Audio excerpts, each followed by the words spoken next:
Mimi naitwa Saidi Abdullah Mohamed. Tupo katika mabanda ya Sabasaba, karibuni. Tupo kwa kujumuika katika sikukuu ya Sabasaba.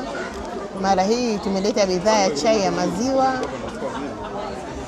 Ni ya chai mpya ambayo ni toleo jipya. Karibuni nyote wateja. Chai yetu ya maziwa ni ya viungo, ni ya spicy ambayo inaondoa uchofu, ambayo ni chai ya mwanzo kwa wajasiriamali ambao walikuwa hawajai kufanya chai ya maziwa. Siku zote wanafanya chai ya kawaida ya spicy, lakini sisi tumejaribu kufanya chai ya maziwa na imependwa na iko vizuri kabisa kwa kiwango cha ubora kabisa.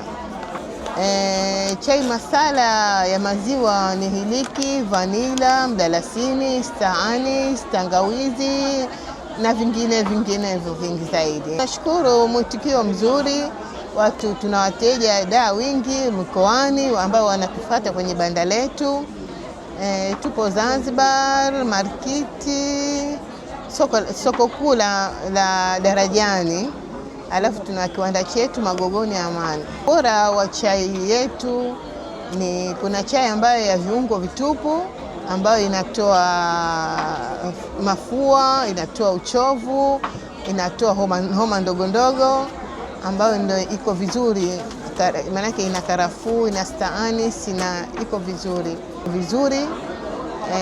Tuna spice ambazo za ubora ambazo biashara yetu sisi ipo viwango ZBS, tuko vizuri. Karibuni nyote wateja wetu wazazi.